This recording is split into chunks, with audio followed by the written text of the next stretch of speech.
Hey everyone, welcome back. So I'm not 100%, but we are getting there. You're gonna have to excuse my huffing and puffing and out of breathness. But you needed to hear my voice. I needed to talk because I've got so much stuff to talk about that's been happening over the past week or so since we've last actually been able to sit down and talk.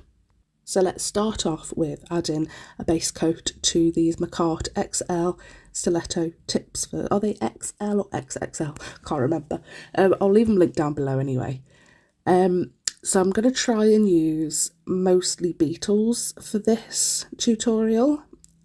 You'll see a few little different brands popping in as we go along, but for the most part I am trying to use all of Beetles products. So once I've done a base coat, I'm going to give them a cure. So, I haven't, when was the last time? It was last Wednesday that I did a little bit of a voiceover. Last Wednesday's video, it was a couple of days before that I did the voiceover for it. It's been absolutely just a terrible couple of weeks, to be honest. But we'll talk about that a little bit further on, because I'm actually doing something. I've only ever done it once before, and it didn't work out so great. It was quite a big thing a few years ago, and it seems to have come back around. So I thought, why not do it for a Valentine's nail set? So I've grabbed, I think it's called Audrey Black A220 from Beetles, and I'm going to do 2 coats of that. Curing in between each coat, of course, on the thumb and the ring finger. Now, I do have a Beetles affiliate link, and I'll link it down in the description box below. If you click on that link, it will take you straight to their website, and it automatically adds the 15% discount on at checkout for you. And it just clicking that link just lets them know that you've come from me, sort of thing. So look how dusty that bottle is. So that's the ring and the thumb in the lamp. While they're curing, I'm going to do A256. This is called Bella Light from Beetles again. One of my favourite nude colours, absolutely beautiful. So that's going to go on the index and the middle finger, 2 coats of that as well. And we're going to have, what is it, A382. This is literally just called red, and that's going to go on the pinky. I'm going to do 2 coats of that as well. So then once those black nails have cured properly, we're going to go in with a top coat, running out of Beetles top coats and my Madam Glam and my model ones, so I really need to make a purchase ASAP. So base top coat all over, make sure it's covering every single bit, so that when it's cured we can add some red chrome powder onto it and rub it all over. And then once you are sure that it's all covered, I take my finger usually, and I do after I've applied it with the applicator tool thing there, but I feel like the finger really buffs it out and makes it more just shinier. But once you've dusted all that off, give it a top coat again and pop it in the lamp to cure. And this is where the fun bit comes in. So it's all cured, and I'm going to get that black gel paint again, and I'm going to put 1 coat over it. We're not going to cure it. If you hear noises, my kids are back from school. We're not going to cure it, but instead you want to grab a little bit of, I've just used washing up liquid, and then I got this little doodad, and I foresaw that I was going to make an absolute mess with this. So I don't, thankfully, but I nearly do. Imagine if it just went everywhere. Make as many bubbles as you can, and then it's much better. I've seen people use a spoon, like a teaspoon, but it's much better with a fan brush. Just grab those bubbles and just plonk them on. Make sure that brush doesn't touch the wet gel, but spread all those bubbles, get them to lie all over the wet gel polish, and then give it a cure. I like to double cure it just in case, but yeah, give it a cure. And then we'll do the exact same thing to the other black nail as well, the ring finger. And then once it's out of the lamp, this is the thumb, back out of the lamp, I've got a wipe. Look at it. Oh my gosh. Look at that. You see the red shining through underneath? And all of those bubbles. It's so cool. Yeah, I tried this many moons ago, and I just failed every single time. and I saw that it was coming back round, and I was like, you know what, let's just try it one more time, and it worked. I am so happy that it worked this time. It is such a really good effect. So I'm doing that on the ring finger as well, and we'll wipe that off. Look at that. Oh my gosh. Now, I didn't top coat these, mainly because I didn't want to fill in all of those little crevices that the bubbles had made. There is no sticky layer because we wiped over with an alcohol wipe. So yeah, I don't know if you are supposed to. I feel like it would fill in all the little divots, so I didn't want to do that. So I'm going to do the exact same thing to the middle finger, but as a French.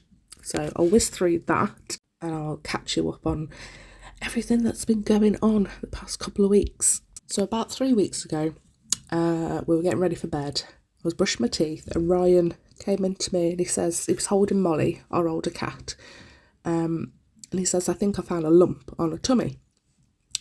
So I had a little feel, and I'd say it was about the size of a ping pong ball. We're like, right, okay, a bit unusual. We'll keep an eye on her. And literally within about 5 days, she had lost so much weight. She was still eating, she was still drinking, she was going to the toilet, sleeping a lot more than normal, but otherwise seemed okay. And it was a Friday evening, so we couldn't really do anything then anyway, and there wasn't, apart from that lump, there wasn't anything saying that there was something wrong. So weekend had been and gone. By the Wednesday, like I said, it had been like 5 days and she'd lost so much weight. And then we were like, yeah, let's go to the vets. Let's ring up the vets, got her an appointment on that day, took her down, and he basically said it's the largest tumour he had ever seen on a cat. So I had a feel, because like I said, it was the size of a ping pong ball. I was like, it's not that big. It was absolutely massive, and it was all like intertwined with her intestines. It was all in her stomach. He said there isn't really any options. He says we can operate, but she'd have no guts left.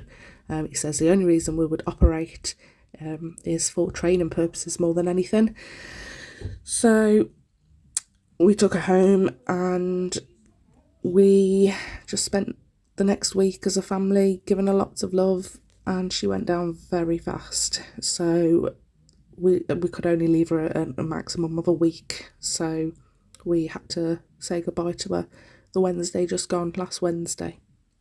And like I said, it was the twins' birthday 5 days after we got the diagnosis. 2 days later, 2 days after their birthday, we had to say goodbye to Molly, and it was one of the twins' best friend, pretty much. It's bizarre because the one twin, her best friend, Macy, she's got a lot of health problems, and Molly was never the sort of cat to come and sit with you. So it was weird because when Macy had to go for surgery a couple of years ago, when she first got diagnosed, we got home and Molly just laid on her, just didn't move, just lay on her, and it was like that from then on. She was like Mace's right hand man sort of thing. Bizarre. And now we took her home, we stayed in the room, we said our goodbyes, brought her home, and she's with our old cat who died 5 years ago. They were best friends and they are together resting in peace, so that's really, really sweet to think of. But now our nearly 16-year-old dog, who had a stroke last year, who her legs stopped working at the beginning of the year, but then she was fine, she started walking again. She can't walk, and she's slowly going off her food and drink, and she can't move. So this week, possibly next week, is going to be doubly hard.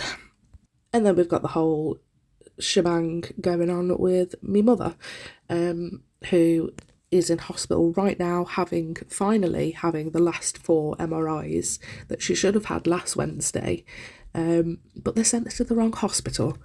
Absolutely madness. But yes, so that has been our last 2 weeks in our life, in our household, and it has been a nightmare. So let's get back to the nails, shall we? So I thought I would do, look, that is like whipped cream, like meringue. I thought I would try and do something that I have done before, but I haven't. I've made some like donuts and stuff, and what else did I make? Jack and Sally heads, but I wanted to try something else for Valentine's Day. So I grabbed the, where is it? What is it called? Extension nail gel non-stick hand from Born Pretty. So it's a solid gel, and you can shape it, mould it, do whatever you want. So I thought I would try and do like a 3D heart charm, and then I can paint it myself after, and I can make it the size that I want. So I try and do that. I do end up adding a little bit more, because at first I was like, well, let's put it on the tabletop thing that I'm using, and then mould it that way, but it got too flat at the bottom, and I wanted to make sure that it was nice and rounded. So I did that and give it a cure, and then I did little strands to make a sword or like a knife or something. So I do that and give that a cure as well, and I was so worried because I was pushing it down onto the glass tabletop thing that I've got, and I couldn't lift it up while it was still uncured, because it would have messed up the shape. So I had to cure it in spot while it was stuck to the table, and hope to God that it didn't stick permanently to the table. But I messed it up anyway, because it was far too big, so I had to make another one that was tiny. So I have painted the bottom side of the heart, just in case that you can see the underneath, which turns out you do, so it was a good job I did. I have no idea what I'm doing right now. And then the sword / knife, I painted that with the Madame Glam silver chrome gel paint. So I'm getting a bit of McCart rhinestone glue gel, far too much of it, putting that on the middle nail near the cuticle, and then we will put that heart charm thing that we've just made on the nail. And then obviously give it a full cure, and then once it's cured we can paint the top side of that that's going to be on show with the same red that we used on the pinky. I end up adding a little bit of shading and a matte top coat off camera, unfortunately, forgot to press record, but now we can add a little bit more of that McCart rhinestone glue gel to where we're going to put the sword or the knife, and then we can cure that in place as well. And then I'm going to grab some Sunset in Florida from Madame Glam, and we can create some like blood drips from the heart from the knife. Don't forget you can use my code LittleNailRoom30 to save 30% at Madame Glam as well. I will leave that down in the description box, along with a link that will take you straight to their website, as well as Born Pretty if you want to grab the weird, amazing sticky, non-stick, sorry, it's not sticky, that white stuff that we use to make the heart and the sword. It's fantastic. You can save 10%. Actually, no, you can save 20% now. They have a Valentine's offer on site-wide. I'll leave that on screen now and in the description box down below. That is also an affiliate link, so click on that. It will take you straight to the website, and it will add the 20% off already at checkout for you. So I had a little rummage in my desk drawers, and I found these roses that I hardly ever have used. I think I've used them once before. So I've painted all of them in red, and give them a cure, give them a top coat, and then I've grabbed that pinky finger, the red, put a bit of McCart rhinestone glue gel on, brush over with a top coat just to smooth everything off, and means that we don't have to go in between all the little gaps when we have finished curing it and we come to top coating. And this snake charm thing I thought went perfectly. We've got that silver knife, we've got snake skin on the black nails with those bubbles that we used, so I think that will tie in really well together. And then I grabbed some more McCart rhinestone glue gel, did the same with the top coat, went over it to smooth it all out, added those 2 big flowers at the top, just to the left, don't drop them, and then the 2 smaller ones. Where do I put the smaller ones? Oh, I'm looking at my nails right now. So one's in the middle, so they go to the left as well, just there. And then I wasn't happy with the gap that it was leaving. I was like, I could have really done with a few more extra roses to fill in the gaps, but I was not prepared to paint anymore. So I thought we'll just grab some rhinestones and some caviar beads. So I picked up these. They've been in my drawer again for about a year and I hardly ever use them. They're like an oil slick, so they've got like the purple, the blacks and bits of reddy, pinky greens and stuff. So I've put a few of them on, and then, you know, when it comes to like caviar beads, you usually just put like one either side. I wanted to do like clusters of the caviar beads instead, mainly because I thought I don't have to faff around as much. I'll just pick up a few and just show them on. But I did it the once and I was like, actually looks really, really good, just like that.